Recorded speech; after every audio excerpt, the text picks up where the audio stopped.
Meanwhile, Cleek, Mr. Narkom, and Dollops stayed on at the Towers for such time as it would take to have the coroner's inquest arranged, and Meriton brought up before the local magistrate. Mr. Narkom was frankly uneasy over the whole affair. "There's something fishy in it, Cleek," he kept saying. "I don't like the looks of it. Taking that innocent boy up for a murder which I feel certain he never committed. Of course, circumstantial evidence points strongly against him, but he's better out of the way, at all events," interposed Cleek. "Mind you, I don't say the chap is innocent. Men of Wynn's caliber have the knack of raising the very devil in a person who was under their influence for long. And there's Borkins's story." The queer little one-sided smile looped up his cheek for a moment and was gone again in a twinkling. He crossed to where Mr. Narkom stood, and put a hand on his arm. "Tell me," he said, quietly, "did you ever hear of a chap squirming and moaning and doing the rest of the things that the man said Wynn was doing in the garden pathway, when a bullet had got him clean through the brain? Something fishy there, if you like." "I should think so," replied Mr. Narkom. "Why, the chap would have died instantly." "Then you think Borkins himself is guilty?" "On the contrary, I do not," returned Cleek, emphatically. "If my theory's correct, Borkins is not the murderer of Dacre Wynn. Much more likely to be Nigel Meriton, for that matter. Then there's the question of this IOU that I found on the body. Signed Lester Stark, and the doctor, Gad. What a loyal friend to have told me that Lester Stark, Meriton, and a little man called West were bosom friends and clubmates. Then perhaps the man Stark killed him, after all," threw in Mr. Narkom at this juncture, and there was a tinge of eagerness in his excited tones, which made Cleek whirl round upon him and say, accusingly, "Old friend, Meriton has won your heart as he has won others. You're dead nuts on the youngster, and I must say he does seem such a clean, honest, upstanding young fellow. But you're ready to convict anyone of the murder of Dacre Wynn but Meriton himself. Own up now, you've a sneaking regard for the fellow." Mr. Narkom reddened. "Well, if you want the truth of it, I have," he said, finally, in an I don't care what the devil you think sort of voice. "He's exactly the kind of chap I'd like for a son of my own, and dash it, I don't like seeing him in the lockup, and that's the long and short of it." "So long as it's only the long and short, and not the end of it, it doesn't greatly matter," returned Cleek. "Hello? Is that you, Dollops?" "Yes, sir." "Any news for me? Found that chap with the straggling black mustache that tried to do me in the other night?" "I've not a doubt that you've discovered the answer to the whole riddle, by the look upon your face." Dollops cautiously approached, looking over his shoulder as though he expected any minute that the cadaverous face of Borkins would peer in at him, or that perhaps Dacre Wynn himself would rise from the dead and shake an accusing finger in his face. He reached Cleek and laid a timid hand upon the detective's arm. Then he bent his face close to Cleek's ear. "Well, I've an inkling that I'm well on to the untyin' of it, as help me if I ain't," he whispered in highly melodramatic tones. Cleek laughed, but looked interested at once, while Mr. Narkom prepared to give his best attention to what the lad had to say. "Traced the blighter with the straggling whiskers on his lip, anyway," he said, triumphantly, casting still another glance over his shoulder in the direction of the door, and lowering his tones still further. "Caught a glimpse of him long by the Saltfleet Road this afternoon, guv'nor, and thinks I to myself, you're the blinkin' blighter what tried to do the guv'nor in, are you? Well, you wait, my lad. There's a little taste of Alsace comin' your way what'll make you sit up and bawl for your mother." He'd got on Sail Orient togs, Mr. Cleek, and a blacket pulled down low over one eye. Made with 'im look like a real bad gold rings in his ears, he'd got like a bloomin' lighty, and a blue sweater, and sailor's breeches. Chin whiskers, too, what were somethin' like rotten seaweed. Oh, a heavenly specimen of a chap 'e were, I can tell you. On the Saltfleet Road, interposed Cleek, rapidly, as the boy paused a moment for breath. So? My midnight friend is doubtless sailing for foreign parts, as the safest place when coroner's evidence begins to get too hot for him. And what then, Dollops? Couldn't find out much else, Mr. Cleek, except to trace the place where the beggar owns out, and that's a bit of a shanty just off Saltfleet Bay and a stone's throw from what looks to me very like a boat factory of some kind. Reckon the chaps employed there is, from a casual chat with a sail-oriented Johnny in the bar parlor of the Pig and Whistle, where I was a linen of me empty stomach, detectin' is that ungry work, sir. With a sausage and a pint o' for an arf, this feller tells me that pretty near everyone around here works there. I arst him what they did, and he says, make boats and things, with now an egg in a little flurry and shippin' ter break the monotony. Anyway, I traced the devil what nearly got you, governor, and that's something. And if I don't give him a taste of the appy reefter, well, my name's not Dollops. Cleek laughed and laid a hand upon the lad's shoulder. You've done a lot toward unraveling the mystery, Dollops, my lad, he said. A regular right-hand man you are, Mr. Narkom? This evening we'll hie us to the Saltfleet Road and see what further the Pig and Whistle can reveal to us. It'll be like the old times of the Twisted Arm days, boy, where every second held its own unknown and certain danger. Give us an appetite for our breakfast, eh? He laughed again, a happy, schoolboyish laugh which brought a positively shocked expression to Mr. Narkom's round face. My dear Cleek, he expostulated. Really, one might think that you actually enjoyed this sort of thing. One of these fine days, if you're not careful, you'll be caught napping, and it'll take all Dollops's and my ingenuity to get you out of the clutches. I do beg of you to be careful, for Elsa's sake, if not for mine. At mention of the name, for a second the whole look upon Cleek's face altered.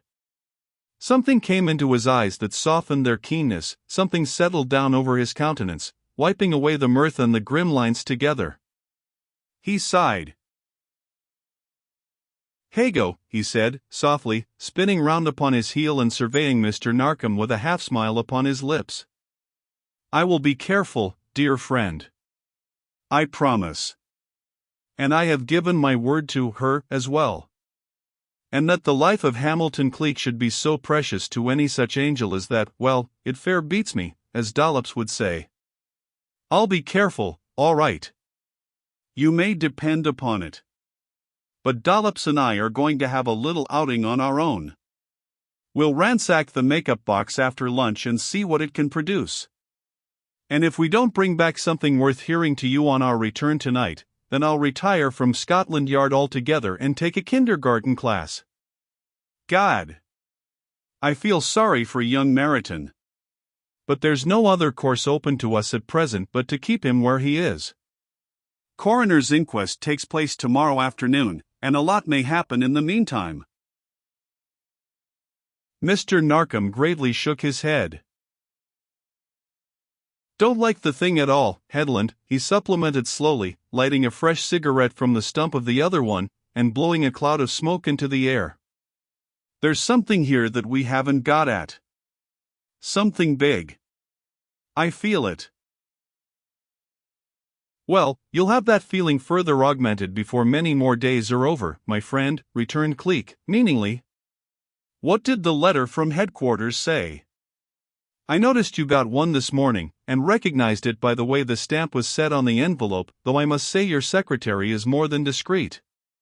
It looked for all the world like a love letter, which no doubt your curious friend Borkins thought it was. But if Cleek appeared in fine fettle at the prospect of a possible exciting evening with Dollops, Mr. Narkom's barometer did not register the same comforting high altitude. He did not smile. Oh, it had to do with these continual bank robberies, he replied with a sigh. They're enough to wear a man right out. Seems so simple, and all that, and yet never a trace left. Fellows reports that another one took place at Ealing. As usual, only gold stolen. Not a banknote touched. They'll be holding us up in the main road, like Dick Turpin, if the robbers are allowed to continue on their way like this. It's damnable, to say the least. The beggars seem to get off scot-free every time. If this case here wasn't so difficult and important, I'd be off up to London to have a look into things again. Frankly, it worries me." Cleek lifted a restraining hand. "Don't let it do anything so foolish as that to you, old man," he interposed. "Give 'em rope to hang themselves, lots of rope. This is just the opportunity they want. Give orders for nothing to be done. Let 'em have a good run for their money, and by you'll have 'em so they'll eat out of your hand. There's nothing like patience in this sort of a job. They're bound to get careless soon, and then will be your chance." "I wish I could feel as confident about it as you do," returned Mr. Narkom, with a shake of the head. "But you've solved so many unsolvable riddles in your time, man, so I suppose I'll just have to trust your judgment, and let your opinion cheer me up. Still. Ah, Borkins. Lunch ready? I must say I don't like eating the food of a man I've just placed in prison, but I suppose one must eat. And there are a few very necessary inquiries to be gone into before the coroner's inquest tomorrow. The men have been up from the local morgue, haven't they?" Borkins, who had tapped discreetly upon the door and then put in a sleek head to announce lunch, came a little farther into the room and replied in the affirmative. Save for a slight light of triumph which seemed to flicker in his close-set eyes, and play occasionally about his narrow lips, there was nothing to show in his demeanor that such an extremely large pebble as his master's conviction for murder had caused the ripples to break on the smooth surface of his life's tenor. Cleek blew a cloud of smoke into the air and swung one leg across the other with a sort of devil-may-care air that was part of his headland make-up in this piece. "Well," said he, offhandedly, "all I can say is, I wouldn't like to be in your master's shoes, Borkins. He's guilty, not a doubt of it, and he'll certainly be called to justice." "You think so?" An undercurrent of eagerness ran in Borkins's tone. "Most assuredly I do. Not a chance for him, poor beggar. He'll possibly swing for it, too. Pleasant conjecture before lunch, I must say. And we'll have it all cold if we don't look sharp about it, Lake, old chap. Come along." They spent the afternoon in discussing the case bit by bit, probing into it, tearing it to ribbons, analyzing, comparing, rehearsing once more the scene of that fateful night when Dacre Wynne had crossed the fens, and, according to everyone's but Borkins's evidence, had never returned. By evening Mr. Narkom, notebook in hand, was suffering with writer's cramp, and complained of a headache. As Cleek rose from this private investigation and stretched his hands over his head, he gave a sudden little laugh. "Well, you'll be able to rest yourself as much as you like this evening, Mr. Lake," he said, lightly, trying the muscles of his right arm with his left hand, and nodding as he felt them right up, smooth and firm as ivory, under his coat sleeve. "I'm not in such bad fettle for an amateur, if anything in the nature of a scrap comes along, after all. Though I'm not anticipating any fighting, I can assure you. There's the morning's papers, and the local rag with various lurid and inaccurate accounts of the whole ghastly affair.